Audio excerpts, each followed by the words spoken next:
मैथिली मेधा cassette के लाल button दबा के सब्सक्राइब करू आ घंटी के निशानक बटन के जरूर दबाऊ।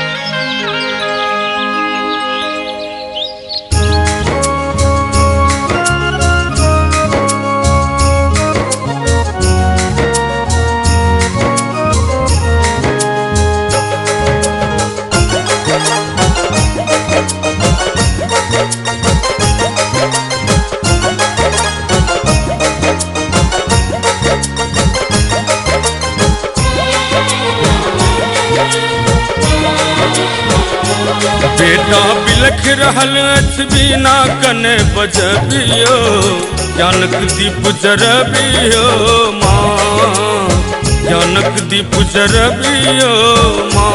बेटा बिलख रहल अछि बिना कने बजबियो, ज्ञानक दीप जरबियो माँ, ज्ञानक दीप जरबियो माँ।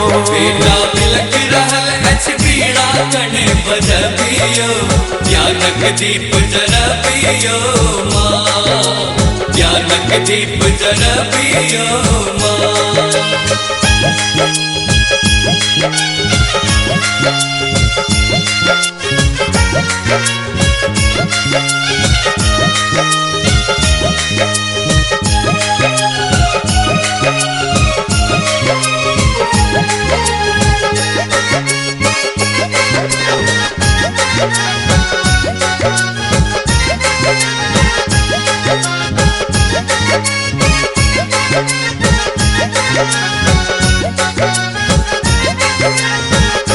राघव मातुलता के लाज, करब क्षमा हमर अपराध। राघव मातुलता के लाज,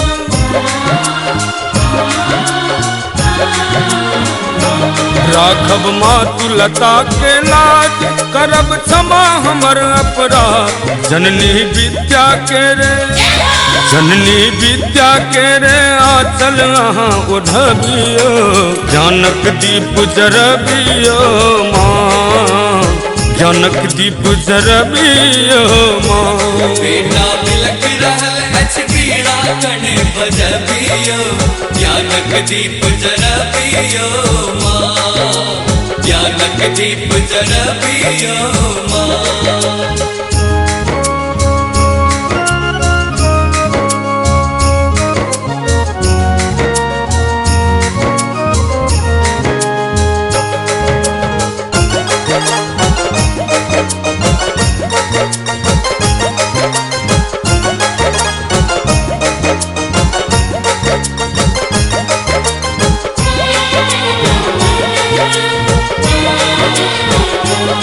केहन लिखल भागक खेल, हमरा बना देलहुँ बकलेल। केहन लिखल भागक खेल, ये केहन लिखल भागक खेल, हमरा बना देलहुँ बकलेल। आबो करुण नयन सँ, आबो करुण नयन सँ काबिल अम्ब बनबियो, ज्ञानक दीप जरबियो माँ, ज्ञानक दीप जरबियो माँ। बेटा बिलख रहल अछि बिना कने बजबियो, ज्ञानक दीप जरबियो माँ, ज्ञानक दीप जरबियो माँ।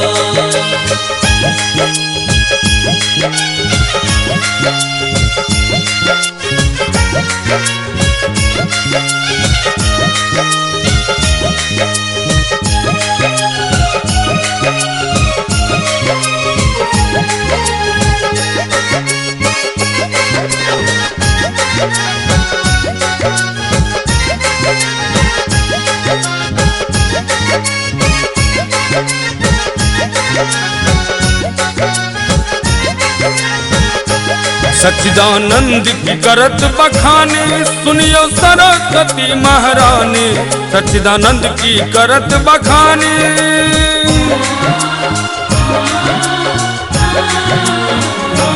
सच्चिदानंद की करत बखानी सुनियो सरस्वती महारानी। पुत्र अरविंद के माँ स्वर सा कने सजबियो जानक दीप जरबियो माँ, जानक दीप जरबियो माँ। बेटा बिलख रहल अछि बीड़ा कने बजबियो जानक दीप जरबियो माँ, जानक दीप जरबियो माँ।